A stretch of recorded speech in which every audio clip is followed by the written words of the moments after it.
Hey everybody, welcome back to another episode of Eyes Open, because once you see it, you can't unsee it. We are on episode 105 today, and I am your host, Richard Thomas Rayleigh. And I'm Amber Nordstrom. And we are excited to have on the couch with us today a guest of ours. Her name is Ashley Nicole. I had the privilege of meeting her in the city of Atlanta, and her testimony, it just empowered me, hearing about where she came from and where she rose to. So today's episode is going to be about rising from the projects to becoming a powerful woman here in this city and doing so many things to help other people. And listen, let's just dive right into it.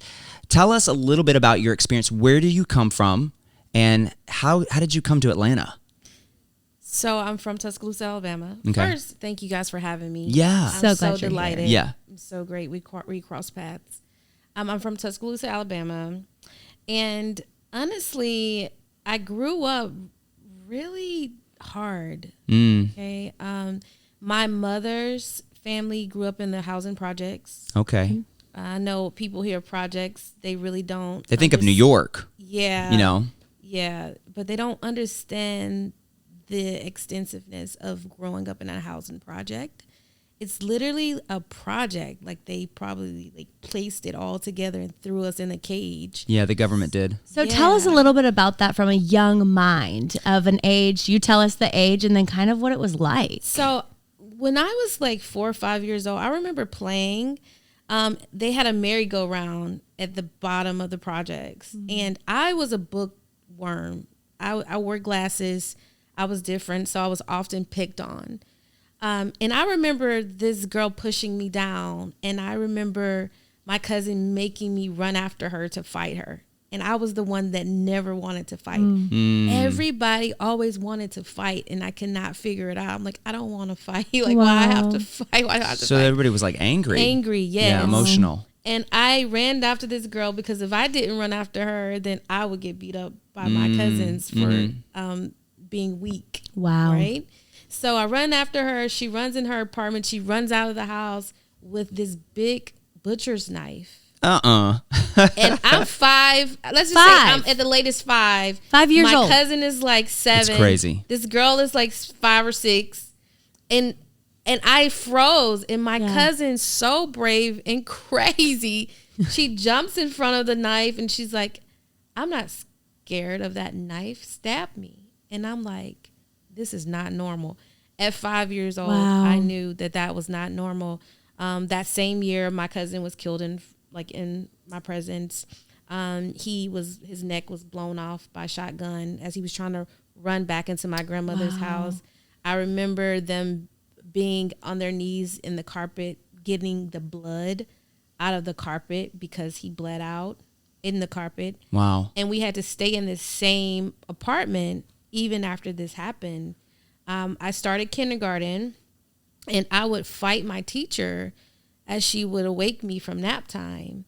And so they expelled me. And there was this principal, Louise J. Crawford, thank God for her. She called my mom back, and she was like, something's not right. This is the sweetest girl. I want to know what's going on with her. Like, why is she fighting her teacher? Why is she so angry? Why is she so angry? Yeah. And so what they learned was because right before my cousin was killed, he was so mean to me that day that as I was crying, I said to myself, to my cousin, my older cousin, he's so mean, I wish he died. Oh, wow. So you felt the guilt of that. I felt I had baby. Yeah. And by the time we walked back from the store, not even 30 minutes later, he was getting shot and killed. So I would sit up in the house in fear that he would hunt me. And I wouldn't go to the bathroom. I would use the bathroom on myself. I would get spanked for using the bathroom. And I would just stay up all night because I was in so much fear. And so when I got to school the next day, I would sleep. I didn't want to wake up because that was my safe haven, which is how I originated my nonprofit, Saint Haven. which is a love I have for saving children who are in the housing projects, who are in high crime areas. So speaking of that, like, let's just get back into the mindset of a small, whoever's being raised in these projects. Mm-hmm. Would you say that because of what they experience, they almost think this is how it will be forever? Like, speak a little bit to maybe what that's happening in the Yeah. projects Yeah. and what's being Yeah. produced. Yeah. Yes, so you're raising these children to live in survivor mode. Yeah. Like, I don't think anybody Wow. really understands what it's like to live in survival mode. Constantly. Right. Well, you feel for your life. You shouldn't be at 10, 11, 8 5. fearing for your life. I'm fearing for my life. Yeah. I'm constantly trying to avoid being molested. Wow. Shots, family members getting shot, stabbed. I remember them bringing one of my uncles in because he was homosexual. And back then, Yeah. homosexuals in the projects, they were just Yeah, they no, were- and that was yeah. the 80s. Yeah, that was like a this public enemy. Yeah, Mhm. 89, 90. Yeah. Yeah. They had beat him bad with bats or stuff, and he had got stabbed and beat really bad. Another uncle, his crackhead girlfriend had stabbed him, and they brought him in the house. Like, I just saw so much trauma. So these kids, they're not able to think about a future. Wow. Yeah. They're not able to think about. Well, they're trapped. They're trapped. They're trapped in and that mindset. Everything is survival. Absolutely. Like, are we going to have lights today? Are we going to have water for me to bathe? And so you're breeding this type of inferior mindset into children at a young age. It's horrible. Yeah. And so then you turn them loose, and then you point the finger at them. You take their fathers out of the home. Right. You demean the men, Right. Wow. and then you eventually give the women the opportunity to gain more education. Right. But then there's still this glass ceiling where they can't even go farther to. And I'm gonna tell you, with me being divorced, it is so hard to find healed Black men in this country. Right, because they've been put down not only by the public, but by their own culture. Over and over and Yeah. over again. Like they're expected to lose. And they can't Wow. figure it out. Wow. A lot of them are frustrated. There are some good men who Yeah, did have absolutely. their fathers and they did figure it out. But majority, I would say half of Black men, or even a little bit more, they can't really figure it out because from birth, they've been trying to just survive and figure out who Wow. they are. When you cut the head, Yeah. the body, the extremities don't know where to go. Yeah, and men biblically are supposed to be the head of the family. The Black communities across this country don't know who they are. They don't know the history of who they came from, where they came from. They don't know. So if you don't have a family history or heritage to look up to be proud of, Yeah. then what are you living for? Right. So you go on through life confused, frustrated, upset, Yeah. neglected, and you take that anger out on the one person who is believing in you, who's supporting you. Right. Because it's just embedded hurt and abuse, like you don't trust. So since you came from that, give me a glimpse into when you realized, wait a minute, there might be more for There's me, something or more. I could rise. Take me to that moment. I'm Yeah. gonna tell you, and I'm gonna try really hard not to get emotional. My mom's mom, even though she lived in the project, she would always pray. One day, I remember how she would put me on the side of the bed with her and get on her knees and pray. And after my cousin got killed, and after I had constantly saw all of this stuff, I got on my knees by myself in the room, and I said, God, why did you bring me here? Why? So even at that young age, I knew that something was not right. I knew that was just not, like, I didn't understand. Even at 5, like, why did my life have to be like this? So I was always inspired. And I think even at that young age, I felt like when I got older, I wanted to help kids like me. Because that's just not a way to live this life. Like, It's not. Why would you bring me here to go through this turmoil? No, it's not his It's will. not. You know? The good thing is that my dad's family were more middle class. They Right. lived like a mile from the projects, not even that much, that far. They were business owners. Okay. They knew who they were. Yeah. They knew where they came from. Yeah. Right? They didn't have it all figured out. Sure. But like my uncle started a restaurant for my great grandmother we had that restaurant in our family. It was called Sweet Taste. Wow. For 40 years. Wow. So I grew up in hospitality. So that's where you get your entrepreneurial spirit from. Yes. Yeah. We were from your wrapping dad's side. burgers, packing fries and burgers and selling it. Yeah. From when I was that 5-year-old. So even when I was seeing all the trauma on my mom's side of the family, my dad's side of the family showed me something different. Wow. My grandfather Gave you hope. Yes, he gave me hope. My And a way out. grandfather, CS, we called him CS, but his name was Charles Sharper. Okay. He was such a Renaissance man, from the fashion, the way he dressed, the way he I love carried that. himself. Yeah. He traveled, he went here and there, but he always instilled in his children that they are more and they can achieve whatever they want it to be. And he loved me. I named one of my companies after him. But that, just knowing where they from, I saw the difference. Wow. I saw my aunt start her catering business. I saw my other aunt, well, she's actually a cousin, but she's so much older. She's been a general manager at hotels for like 30 years. Right. And brought me in to be a coordinator of marketing and events, you know. So that part of it. Now, the conflict was that my mom, she had me at 19. My dad was 21. He was a spoiled kid. He just wanted to be bad. Right. You know, because he was in the environment. Right. So that projected that said, hey, you don't need to stick around. You know, Yeah. you may be given, you may be getting a woman impregnated, but you don't need to stick around. Yes. And that still is perpetuated today in the Yes. 2024 society. Yeah. Yeah. My dad just wanted to be a bad kid because Yeah. he was just in the environment. Yeah. He wasn't far away. But like my grandmother always wanted me. My dad was her only child. So I was like her only girl. Praise God for your grandmother. Yes. But Yeah. because my mom was There's a so conflict. immature and so insecure, she really didn't want me with my grandmother as much. Yeah. Threatened. A little bit of And threatened, I'm maybe. so grateful that my grandmother did not give up on Good. me. Amen. Yeah. She got me in programs like Upward Bound, Yeah. where there was like a collegiate stay, like you would go in the summer, you would study. You know, she always pushed me to do like honor society, advanced courses. You know, and I played sports, and she was there to support me. I played in the International Sports Festival in Germany while I was in high school. I was an exchange student. Yes. Yeah. So, my grandmother, however, when it came to college, I did so well on my ACT because I was this book nerd, Yes. right? Yeah. I was getting engineering scholarships. That is so awesome. I remember Mercer University sent me a $98,000 full ride scholarship. Wow. And my grandmother said, I don't know why these people keep sending you these engineering scholarships. This is hard. She didn't know how was brilliant you scared. were. She Yeah. didn't know. She Yeah. didn't know. She didn't know how great you'd become. No idea that I had the capacity to Yeah. be an engineer and beyond. Wow. Yeah. And it's crazy because I went in circles, right?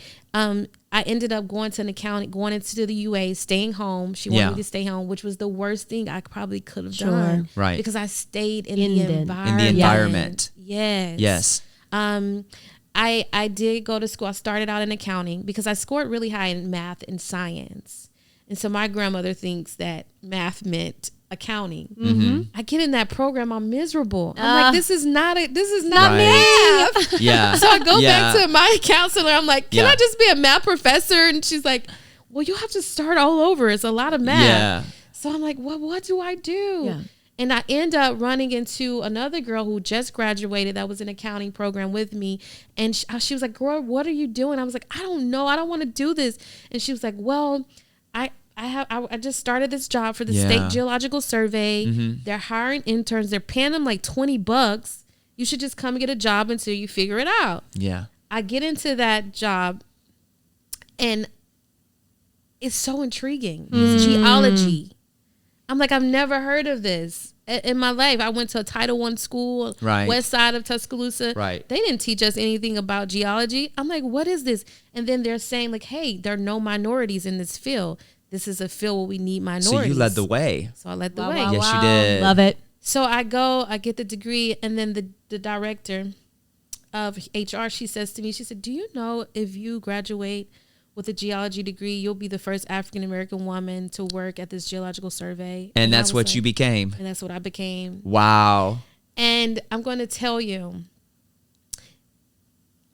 This is why I know Donald Trump is not a racist. Oh, she gonna go there. Oh, come on. She leading. Go Here ahead. for I'm leading it. on there because I sat before racist, real racist. Well, let's go ahead and say that real quick. So that whole industry is dominated by men. Yes. Specifically in Alabama. Older white men. Old white men.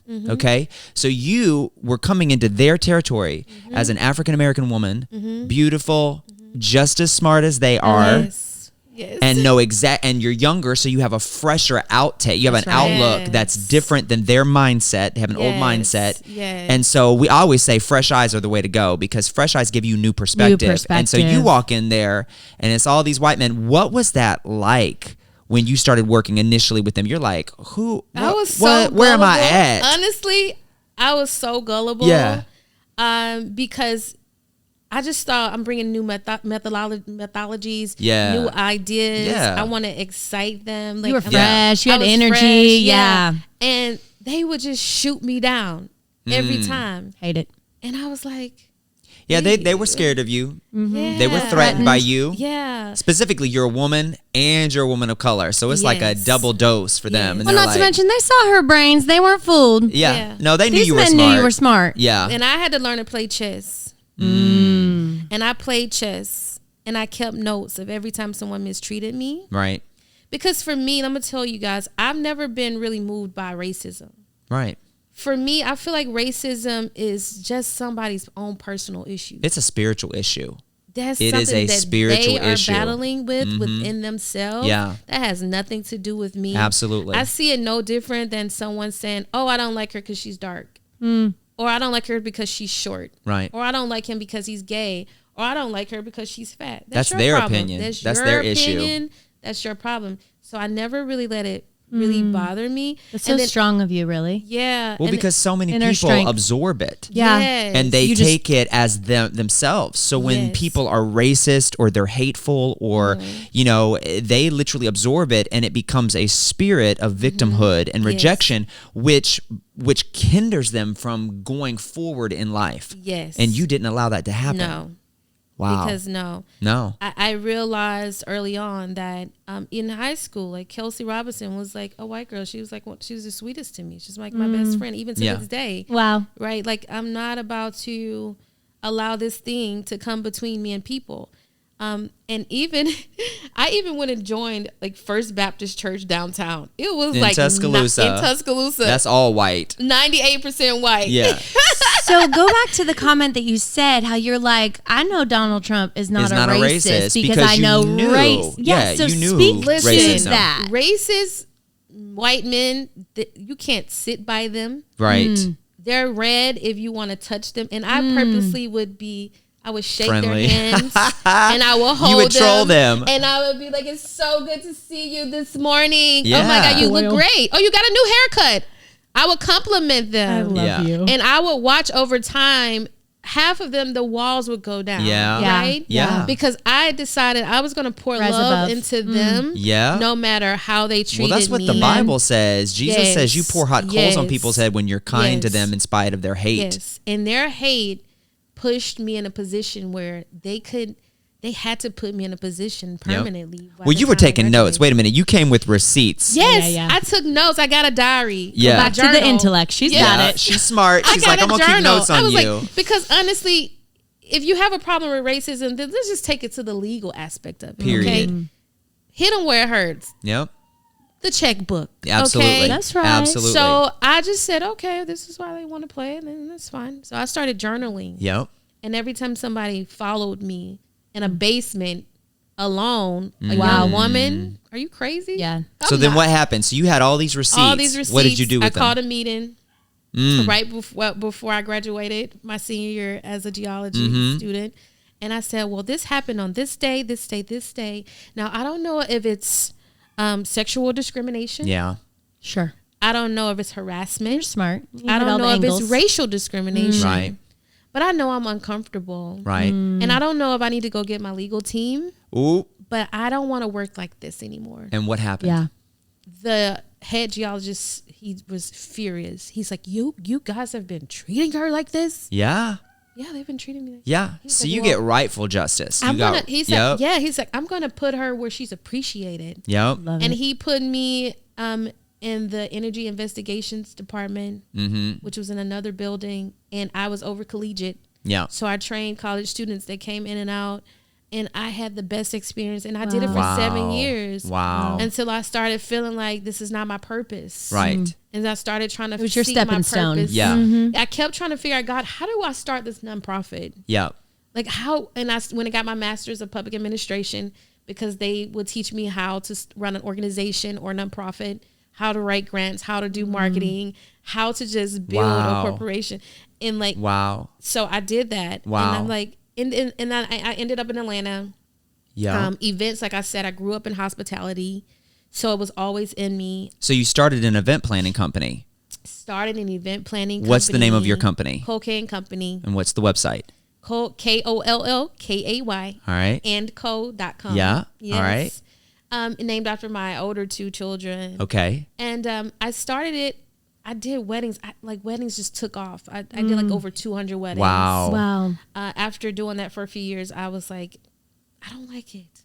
Yeah. It was, God is in me. Okay. Yeah. So he's going to And- lead you. And when it comes to marriage, I really cared about that. Yeah, but you also were dealing with bridezillas, and I don't know anybody because Yes. listen, I was a wedding photographer, so I know what it's like to deal with bridezillas because they're so emotional. Yeah. But I see too your stepping stones as he Yes. leads you, and look at all the skills that your Acquired, resume right? is So just you went from being a building and building. geologist Yes. to an engineer to an Her event own- planner. And wait, bring that back. The engineer that my grandmother was afraid that Okay. I couldn't become. Okay. A geologist is an engineer. Yeah. It's an earth Wow. engineer. Yeah, but then how did You're you? breaking glass ceilings. Where's the bridge from coming from there to Atlanta?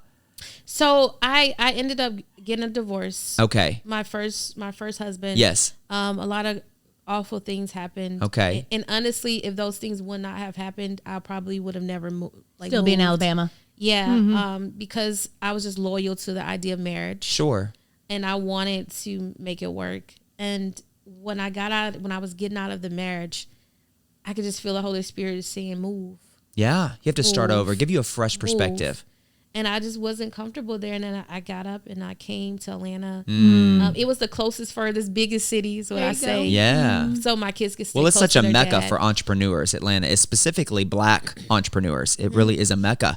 So you came to Atlanta and you started this company, and it took a minute, but you rose. And from what I understand, I saw that you did Lil Bow Wow's birthday party. Did you not? I did his mom's boutique launch. Okay. Even her 2-year anniversary party. Wow. Partnered with Nobu Atlanta. Yeah. And even before then, I started producing comedy shows for Celebrity Comics. So you've just been doing a little bit of everything. Everything. So I became a event producer. Oh, wow. So from securing the talent, negotiating the contracts, I have my own staff team. You know, I run the box office, the marketing team, and I just coordinated it all. The AV, the sound, the vendors, everything. And I love that. And I have so many skills. Yeah. Some people will say like, you're all over the place. And I'm like, Just no, gifted. God is just all over me. Yeah. Yeah. So that is a powerful lesson that I believe that you learned, and it's something for our watchers, our viewers to take. The takeaway from this episode is that you didn't allow where you came from to influence where God wanted to take you. You didn't allow it. And even when you were put in a situation kind of like the biblical Joseph, where his own brothers turned on him, he kept his perspective on God. Yes. He kept his attitude right. He kept his faith up, and you did just that. You were surrounded by these horrible men, right? And rightfully, so many men and women of color have experienced this, and they've experienced way worse. But you chose the higher road, Yes. and God promoted you because you did what was right. Even though they threw their hate at you, you were like Teflon. You were like, no, I'm going to give back love, which because you sowed that, God gave you the increase. Yes. And here you are, you've got a beautiful family. Thank you. And you have a wonderful business, and you have become literally a woman of power and influence in the city of Atlanta. And so where you came from, God said, no, I'm going to take you Yeah. to the palace. And he's not even done with you yet. There is so much more for you. Yes. And we are so excited to be a part of what you are doing here in Atlanta. And we're so happy to have you to be a part of, this podcast and telling your truth. So we're up for this episode. We will see you on the next episode. Please go to visit eyesopenpodcast.com. Make sure you subscribe to our newsletter. We are going to be publishing it on Spotify, Apple, and everywhere that there is a podcast platform over the course of the next 30 days. So make sure you subscribe to our podcast, and we will see you on the next episode.